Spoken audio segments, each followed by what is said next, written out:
Alright, Linter, so today we got the announcement of our next set of Limit Breaker quests. In this case, similar to last month, it's starting on the 30th when the new characters do release, so that's kind of cool. I think I prefer it this way than waiting a day to use the characters in the mode they want to be used in. But obviously with this quest returning, like always, it does mean around 500 more 1,000 Transcendence points and also 50 Spirit Orb, assuming you can make your way to around stage 20. Now, given the release of this particular news post and the fact that we are getting our end of month banner announcement tomorrow, we do know ahead of time that end of month, this upcoming Limit Breaker character does want us to bring a speed ranged Soul Reaper killer. So we know we are getting that in the end of month banner, which is kind of crazy considering that last month also featured a speed Limit Breaker unit, that being Hollow Toshiro. Now, whoever this upcoming character is going to be, hopefully they're a cool character. I mean, we know we are getting swimsuit units, so hopefully it's a character that I personally like, because then that will give me more reason to summon for them. In terms of replacements, we'll talk about that in a few minutes. For slot 2, we want to bring a Technique melee Hollow killer. In this case, they want you to use Sun, who is returning for the first time. That's why she wants to be used in slot 2. And then slot 3 wants you to bring a mind range character, preferably, if possible, with Quincy Killer. What I kind of like about this slot is that it is wanting you to bring the new renewed Byakuya. Now, I don't own Byakuya, but I think it's a really good unit, and I want to use this character in Limit Breaker. I would have loved, if anything, if one of these slots also featured a character for someone like Aizen, for example, because I also want to use him in Limit Breaker Quest. But I guess right now the best potential team is going to be these 3 characters. Again, we don't know who the character is in slot 1, but it will be an upcoming swimsuit unit. So having a closer look at some of the better options that we can bring. Now, I would like to say this character is going to be good in slot number 1. That, of course, being Yachiru Unohana. A character that I feel like, even though was a Limit Breaker character, even though she's still a pretty good character in my opinion, it's like Caleb knew that this character was too good and they tried their best to not make us use her. Now, for this particular Limit Breaker quest, you are getting the speed damage ×2 and you are getting the killer effect as well. You aren't getting the 2 times range damage, so she's not going to be the most ideal character, but I feel like if you have this character duped out, she might be your next best option, especially given the lack of options that we are about to talk about. You know, Yachiru in particular does still have a good damage output. She has Frenzy +2, she has the extra strong attack damage, the 80% spiritual pressure boost, and also most importantly, the rampage skill, which gives her 2% more damage on everything every time you do get a kill, capping out at 100%. Right now though, keep in mind the problem with this unit that you are going to come across if you do use her is the fact that she doesn't have poise break. So with no status element to stop the enemies from even moving or attacking, it's going to be a bit awkward in those poised enemy stages, but maybe she can brute force her way through it despite lacking that 2 times range damage effect. But when it comes to any other speed sword killer, besides Yachiru, there's not that many other good characters, and that's exactly why we are getting a ranged speed sword killer, because realistically there isn't any other good character you can bring. If we specify ranged speed sword killers, we are talking about characters that came out years ago, 4 years ago, and the only recent character that is a ranged sword killer is Gin, and Gin might be decent, probably not, because even for its release, he wasn't really the greatest unit. As this character only has Frenzy +2 and more damage to weakened enemies, does have an increased status element chance, and he is getting all the bonuses here, but he also doesn't have any spiritual pressure boost. And again, also any way to deal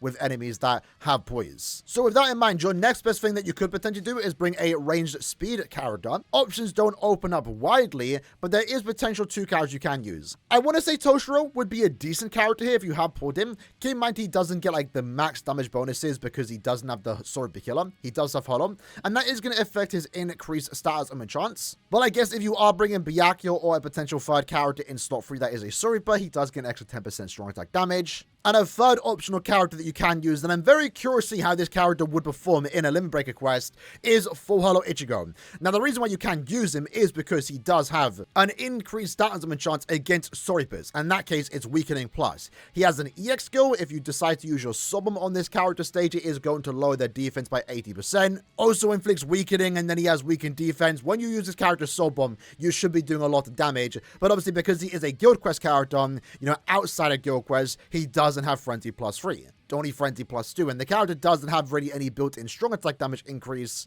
So he isn't going to be doing like crazy damage, but he is getting the speed damage ×2. He's getting the range damage ×2. He unironically might be the character I bring here. Unfortunately for him, he does have poise break, so he might be a decent character for slot number 1, even if he's not the most conventional unit. But right now, he's basically the only character that does have an increased status and chance, does have poise break, and is getting the 2 main bonuses, speed damage ×2, range damage ×2. Other than that, though, of course, it is going to be a tough one. You are going to have to rely on your best characters, whatever best speed character you do own. But I would say probably Toshiro, Ichigo, and Yachiru are going to be the best characters for slot number 1, you know, assuming we aren't talking about this new upcoming character. I guess there's a potential chance you could use Askin, but probably not. I might have to try it out myself. Normal attack damage characters aren't really the best character to use in Limit Breaker Quest, especially when you are against the clock. But maybe his poison damage would be good for just doing a lot of DOT damage over time. He is boosting your other allies in the team, and he is a ranged character with Serpent Killer. So, hey, maybe Askin might be an unconventional, but maybe decent pick in slot number 1. If you do want to try and bring a non-speed character, though, what you can do is sort by a ranged Serpent Killer.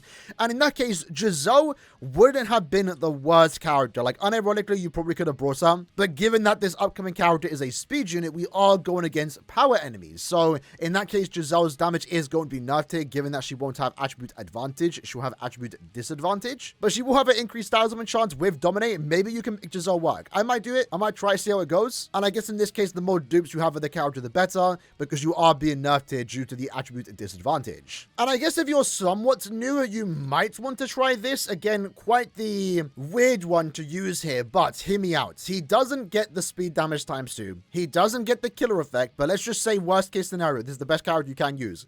You might be able to do it. Aizen at least is getting the 2 times range damage. And he also, again, does have an increased status chance against Soripers. And, you know, unlike Ichigo, who granted is getting the 2 times speed and range damage output, this character does have a better damage output, at least at base, right? Frenzy +2, 100% Berserker, 100% more damage to dominated enemies, and also a really good strong attack hit. Again, might be one of the better characters to use, even though he doesn't get most of the damage bonuses here, only getting that 2 times range damage. Again, there's quite a few interesting characters you can use in slot number 1. I might have to try all of them and just see how they perform. And again, once more, very curious to see how this character would perform, despite only getting the 2 times range damage output. For slot number 2, though, as already stated, you want to bring a technique Holo Killer that is melee based. So in this case, similar to when Sun first released, there's not really many other options in her, you know, attribute range type combination. Since Sun, we did get the release of Characterizer Con, but you're probably not going to use him, and I wouldn't recommend him.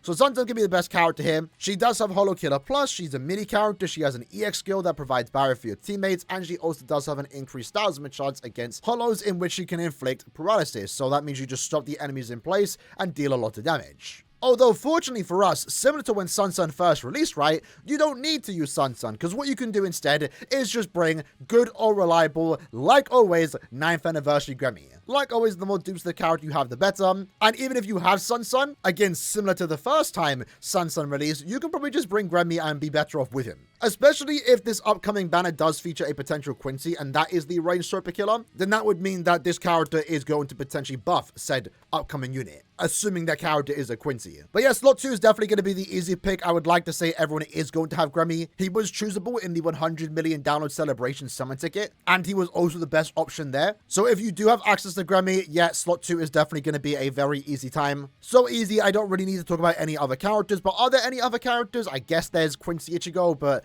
again, not nearly as good. Other than that, though, if we sort by Melee Holo, for example, does that open up our options? A tiny bit. I guess you could potentially bring Isane, maybe Sangdu, and also you have Bark, but again, they're not going to be nearly as good as Grammy and also Sun. If we look at Technique Melee, on the other hand, I guess a character like Driscoll and also Bambietta would be decent picks here, but again, I think everyone should just have Grammy, use Grammy, right? Keep it simple enough. Now, going into slot 3, this is a bit weird one because they have given us 2 damage bonuses this time around, but normally slot 3 is supposed to be the flexible slot, and usually it is just giving a killer effect increase. But again, they do want us to use Byakuya, so if we sort by a ranged mind unit, these are all the characters we can bring. Byakuya is probably going to be best in slot 4, slot 3 because he is a really good unit here. Remember, this character is quite insane for a mid-month unit. Granted, he is for a pre-anniversary character, but he has an EX skill, a really good one at that. It's superior strong attack 2 with paralysis plus on every single attack, with like a 90% strong attack damage increase, 110 more so, frenzy plus 3, an increased status win chance, weakened defense, 80% spiritual pressure boost, and also damage to paralyzed enemies. Absolutely insane unit. And also, fortunately for him too, he does have long stride built in. When it comes to Limit Breaker, you want to be fast. You don't want to spend too much time, flash stepping into the other room, so long stride is a must in my opinion. And a character like this, having it built in with an extra flash step, really does help you out, and it does add those extra seconds that you can spend in some of the later stages. So if you were fortunate enough to pull for Byakuya and get him, lucky you can actually use them in Limit Breaker and likely get a great use out of this unit. And I'm not gonna lie, I'm kind of jealous. If you don't have Byakuya, you could technically use this unit. She technically is getting all the bonuses here, a ranged mind unit with Quinticilla. If you don't have Christmas Retsu, and even if you do have her, what you can do, and I'm glad we get to do it again because we have been able to use this character so many times, just bring a mind melee Quinticilla, and in that case, Ishin. Right now, in all honesty, Ishin and 9th Anniversary Grammy have been the two absolute goats when it comes to Limit Breaker content. There are many times where I don't have that new character, and sometimes, in some cases, when I do have that new character, I'm still better off bringing Ishin or Grammy. Ultimately, the main reason why Ishin is going to be good here is because he is getting that 2 times mind damage. He does have Quinticilla, not like it matters in his case, but he's very similar to Yatsuri, right, where he has a good strong attack damage increase at 50%, frenzy plus 2, a 120% spiritual pressure boost, and an increased status and chance against all heart enemies. But obviously, most importantly, he does have a 2% rampage. So again, every kill he gets, 2% more damage, caps out at 100%. Even better, however, and the reason why he has been such a great unit, is that he does have burn and also lacerate. So when you do inflict a status ailment, burn is taking away HP from the enemies. The lacerate is taking HP from the enemies. And in those later stages against those poisoned enemies that have a lot of HP, we're talking millions of damage per tick. With that alongside this character's actual good damage output, yeah, Ishin's going to be an amazing character for slot 3 and probably the go-to for a lot of people, especially if you didn't pull Byakuya. I would likely assume Byakuya is better in slot 3 over Ishin, so if you do have Byakuya, definitely do use him. But I think it's great once more, the two characters, the two goats in the Breaker, we get to use again. Who's surprised at this point? We get to use them all the time, but this time in the same team. So when it comes to the rules of this Limit Breaker quest, I guess best in slot for each slot will be this new upcoming swimsuit unit, Sun in slot 2, and then Byakuya in slot 3. A budget build, the next best option. Assuming you pull that new character, but don't have access to Grammy or Byakuya, well then you would likely want to use a team like this, and this will probably go quite well. And again, if you don't summon that new upcoming swimsuit unit, I guess you can probably use Full Hollow Ichigo if you did pull him, or any other speed sword killer, or range speed character, it's down to you. I'm probably going to use this team right here, assuming I don't pull that new character, but if I do, I'm likely of course going to use them in slot 1 instead. Let me know your team and plans in the comments below, and I'll see you guys next time for the reveal of the upcoming end of month swimsuit units. Take care and peace.